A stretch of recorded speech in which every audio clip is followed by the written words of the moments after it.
Hello friends, welcome to my PCD Education YouTube channel. Through this video, you will know alternative conceptions and error made by children. যে বন্ধুসকল আজি আমি ল'ৰা ছোৱালীবোৰে কেনেকৈ শ্ৰেণীকোঠাত ভুল কৰে আৰু বিকল্প ধাৰণাটা বাছি লয়, শুদ্ধটো বাছি নলৈ বিকল্প ধাৰণাটো কেনেকৈ একাতৰ মনত সুমিয়াই লয় এইখিনিৰ বিষয়ে আমি জানিম। সো বন্ধুসকল লেট নকৰাকৈ আজি আমি আৰম্ভ কৰোঁ। আপোনালোকে স্ক্ৰীনত দেখা পাইছে alternative conception and error made by children. Alternative conception মানে হ'ল যোনটো ধাৰণা শিশু এটাই ভাবিব এইটো উল্টাকৈ ভাৱনাটোকে কি বুলি ক'ব অল্টাৰনেটিভ কনচেপশ্যন, অৰ্থাৎ বিকল্প ধাৰণা। যোনটো সঁচা অৰ্থত ভাবিব লাগে এইটো নাভাবিব, কেতিয়াবা শিশু এটাই উল্টাকৈ ভাবে, বেলেগকৈ ভাবে, এইটোকে কি বুলি কোৱা হয় অল্টাৰনেটিভ কনচেপশ্যন অৰ্থাৎ বিকল্প ধাৰণা and error made by children. আৰু এই বিকল্প ধাৰণাৰ জৰিয়তে কি কৰে শিশুবোৰে শ্ৰেণীকোঠাত বিভিন্ন ধৰণৰ ভুল কৰে। এতিয়া অল্টাৰনেটিভ কনচেপশ্যন আৰ দ্য ৰং কনচেপ্ট এবাউট ছামথিং। নিশ্চয় কথাখিনি বুজি পাইছে যে অল্টাৰনেটিভ কনচেপশ্যনটো বিকল্প ধাৰণাটো কি, যোনটো শিশুৱে ভুল ধাৰণা এটা মনত পুহি লয়, মনে মনে ভাবি লয়, এইটোকে অল্টাৰনেটিভ কনচেপশ্যন বুলি কোৱা হয়। Alternative conceptions are part of any normal learning process. বিকল্প ধাৰণাটা শিক্ষাৰ পদ্ধতি হয়নে? শিক্ষাৰ পদ্ধতি হয়। শিশু এটাই ভুল নকৰাকৈ কেতিয়াও শিকিব নোৱাৰে, গতিকে ভুলৰ জৰিয়তে আমি সকলোৱে শিকোঁ। ভুল নকৰাকৈ কোনো বস্তু শিকিব নোৱাৰে। প্ৰথমতে আমি ভুল কৰিব লাগিব, তাৰপিছতে আমি শিকিব লাগিব। বিকল্প পদ্ধতিয়ে আমাক শিক্ষাক প্ৰভাৱিত কৰে, আমাৰ শিক্ষা পদ্ধতিত প্ৰভাৱিত কৰে। তাৰ কাৰণে বহুত কি আছে, কাৰণ আছে। আমি কাৰণখিনি জানি লওঁ। দুটামান কাৰণ আছে।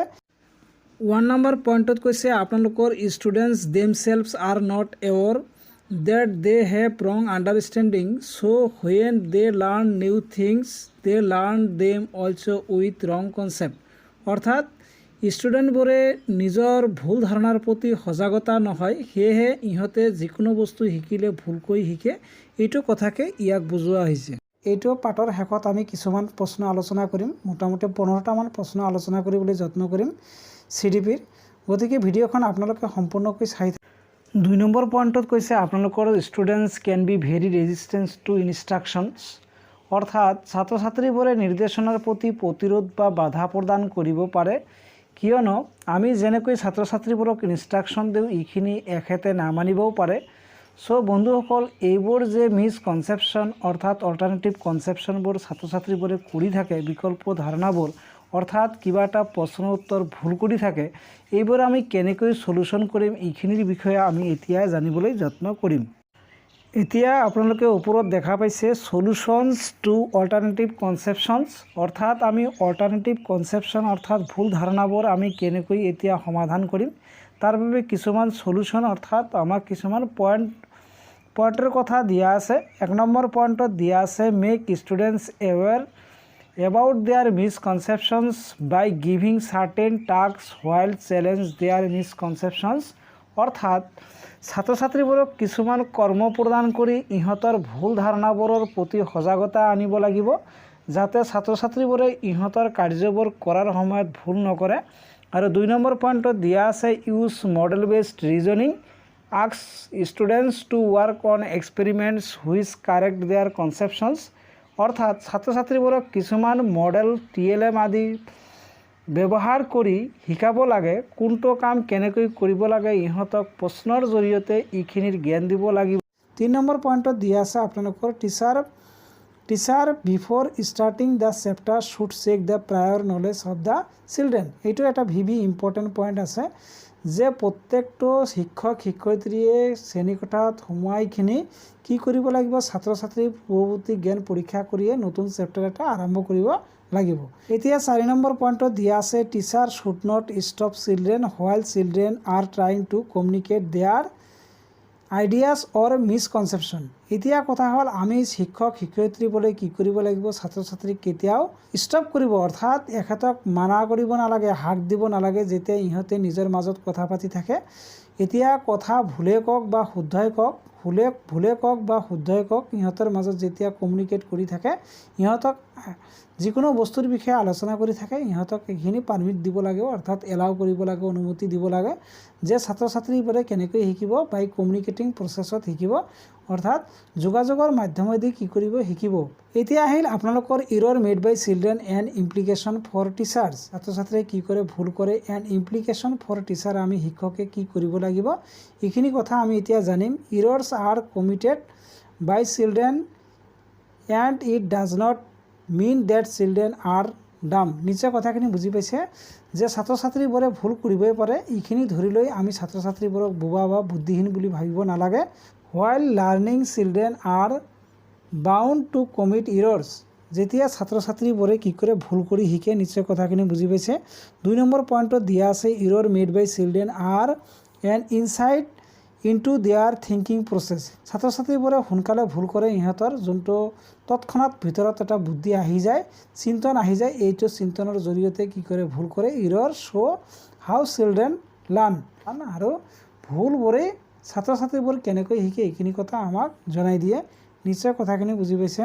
এতিয়া 3 নম্বৰ পইণ্টটো হৈছে ইফ দ্য চিলড্ৰেন ডু ইৰৰ্ছ। যদি ছাত্ৰ ছাত্ৰীবোৰে কি কৰে ভুল কৰে বাট দ্য চিলড্ৰেন আৰ নট ডাম আৰু ছাত্ৰ ছাত্ৰীবোৰ বুদ্ধিহীনো নহয় অৰ নট ইণ্টাৰেষ্টেড ইন ষ্টাডিজ আৰু পঢ়া শুনাত ইহঁতৰ গুৰুত্ব নাই আগ্ৰহ নাই। ইনষ্টেড টিচাৰ তাৰ পৰিৱৰ্তে টিচাৰ শুড হেল্প ৰিজল্ভ ইৰৰ্ছ আৰু কেনেকৈ ভুলবোৰ শুধৰাব পাৰিব ফৰ দ্য ষ্টুডেণ্ট ছাত্ৰ ছাত্ৰীৰ বাবে who are making errors and take a relook at the teaching method use to teach the subject and find the suitable remedial strategies. যে শিক্ষকবোৰে কি কৰিব লাগিব এইখিনি ভুল শুদ্ধ কৰিব লাগিব যোনবিলাক ছাত্ৰ ছাত্ৰীয়ে কি কৰে ভুল কৰে আৰু এখেতক পুনৰবাৰ চাব লাগিব যে কোনটো পদ্ধতিত শিকোৱাইখিনি at the teaching method use to teach আৰু বেলেগ এটা পদ্ধতি ব্যৱহাৰ কৰিখিনি এই ছাবজেক্ট মেটাৰটো বিষয়বস্তুখিনি শিকাব লাগিব আৰু তাৰ ওপৰত find the suitable remedial strategies আৰু কেনেকৈ ৰিমিডিয়েল টিচিং দিব পাৰোঁ এইখিনিৰ কথা ভাবিব দিছে। নিশ্চয় কথাখিনি বুজি পাইছে। 4 নম্বৰ পইণ্টত দিয়া আছে টিচাৰ শুড নট ইগন'ৰ আৰু শিক্ষকে কি অৱহেলা কৰিব নালাগে errors in the class thinking or children are dumb. যে ছাত্ৰ ছাত্ৰীবোৰে ক্লাছত ভুল কৰি আছে ইহঁতৰ চিন্তনটো বেলেগ হৈছে নাইবা ইহঁতে ভোটা বুদ্ধিৰ ছাত্ৰ ছাত্ৰী instead every error should be corrected and realise by children আৰু প্ৰত্যেকটো ইৰৰ কি কৰিব লাগিব ইনষ্টেড তাৰ পৰিৱৰ্তে every error should be corrected প্ৰত্যেকটো ছাত্ৰ ছাত্ৰীক কি কৰিব লাগিব ভুলবোৰ শুধৰাই দিব লাগিব এণ্ড ৰিয়েলাইজ বাই চিলড্ৰেন। আৰু তুমি ক'ত ভুল কৰিছিলা এইখিনি তুমি এতিয়া চোৱা মই বস্তুখিনি শুদ্ধ কৰি দিছোঁ তুমি এবাৰ আকৌ পুনৰাই চাই লোৱা। 5 নম্বৰ পইণ্টত দিয়া আছে teacher should always see if children are able to correct their errors themselves instead of immediately correcting them. ছাত্ৰ ছাত্ৰীবোৰক প্ৰথমতে কি কৰিব লাগিব এখেতক সোনকালে কিবা বস্তু ভুল কৰিলে এইখিনি সোনকালে শুদ্ধ কৰি নিদিখিনি অলপ সময় দিব লাগে যাতে ছাত্ৰ ছাত্ৰীয়ে নিজৰ ভুলখিনি নিজেই শুদ্ধ কৰিব পাৰে। নিশ্চয় কথাখিনি বুজি পাইছে।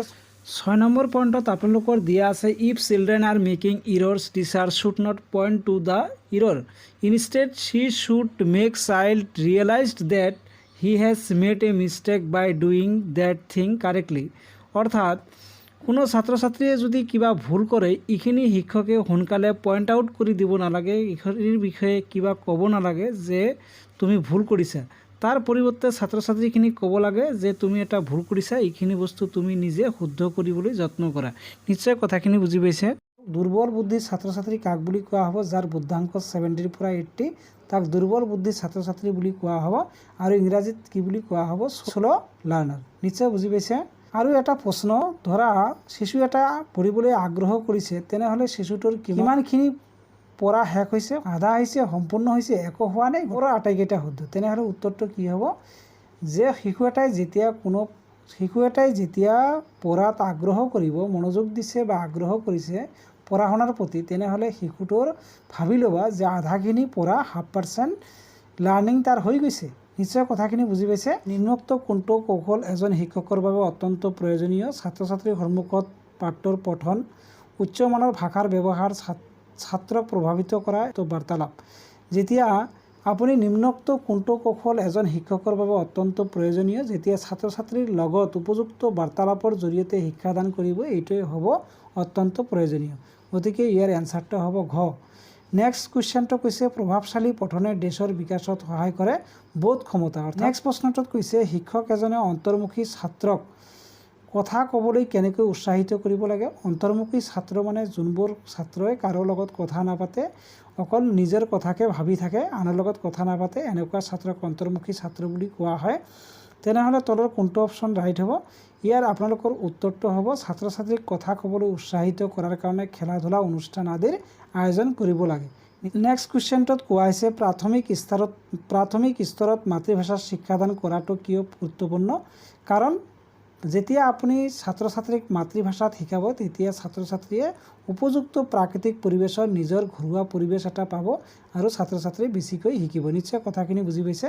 গতিকে এনসাৰ হ'ব ঘ তলৰ কোনটো কৌশল শিক্ষাৰ মাপকাঠি উন্নত কৰিবলৈ ব্যৱহাৰ কৰা হয় শিক্ষকক উচ্চ বেতন প্ৰদান কৰি এইটো অপশ্যন হ'ব নোৱাৰে মাচুল বৃদ্ধি কৰি হ'ব নোৱাৰে ছাত্ৰ ছাত্ৰীৰ নিয়মীয়া মূল্যায়ন এইটো হ'ব নোৱাৰে নিয়মিতভাৱে পাঠ্যক্ৰমৰ সংশোধন কৰি যদি ক'ৰবাত পাঠ্যক্ৰম ভুল আছে এইখিনি সংশোধন কৰি উপযুক্ত শ্ৰেণীৰ উপযুক্ত বয়সৰ কাৰণে পাঠ্যক্ৰম সংশোধন কৰিখিনি আপুনি উন্নত মাপকাঠি নিৰ্ণয় কৰিব পাৰিব নেক্সট কুৱেশ্যনত কৈছে নিয়মানুৱৰ্তিতাই কি বুজায় যে গুৰুতৰ শাস্তি বুজায় কঠোৰ আচৰণ অনুগতা নিয়ম পালন এইটো হ'ব আপোনালোকৰ নিয়ম পালন নেক্সট প্ৰশ্নটোত কৈছে আপোনালোকৰ এজন দুৰ্বল ছাত্ৰক দেশৰ দ্বাৰা শিক্ষাদান কৰা হয় বিশেষ মনোযোগ আৰু সময় প্ৰদান কৰি কোনো যদি ছাত্ৰ ছাত্ৰী দুৰ্বল থাকে তেনেহ'লে তাৰ বেছি সময় দিব লাগিব আৰু বিশেষ মনোযোগ আৰু সময় প্ৰদান কৰি তাৰ ওপৰত গুৰুত্ব দিব লাগিব আৰু তাক বা তাইক টাইম দিখিনি এইখিনি বস্তু কাৰেকশ্যন কৰিখিনি তাক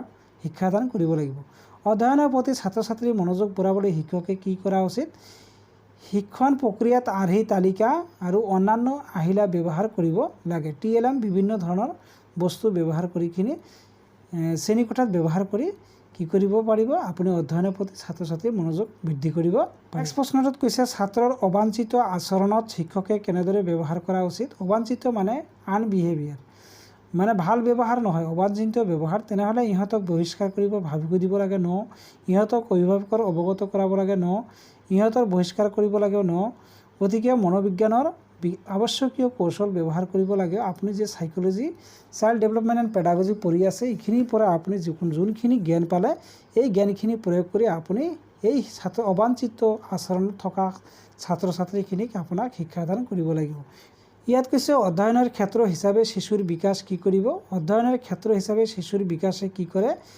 শিশুৰ বিকাশে শিশুৰ সংজ্ঞানাত্মক সামাজিক আৰু অন্যান্য সামৰ্থ্যসমূহৰ পৰ্যায়গত পৰীক্ষাৰ বৃত্তান্ত দিয়ে নেক্সট কুৱেশ্যনত কৈছে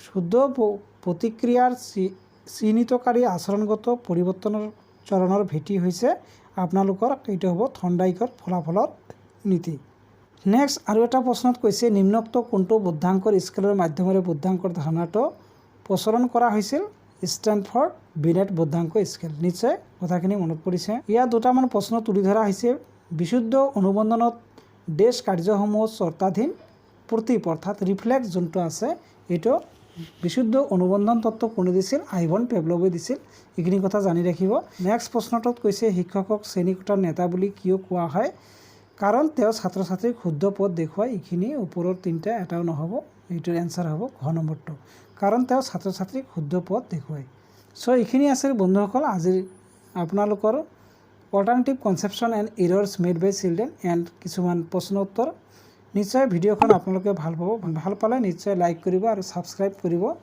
আৰু নিজৰ বন্ধু বান্ধৱীৰ মাজত শ্বেয়াৰ কৰি দিব যাতে সকলোৱে ইয়াৰ উপকাৰিতা লাভ কৰিব পাৰে সো বন্ধুসকল শেষত আপোনালোকক সকলোকে ধন্যবাদ জনাই আজিৰ ভিডিঅ'টো সামৰিছোঁ থেংক ইউ ফৰ ৱাচিং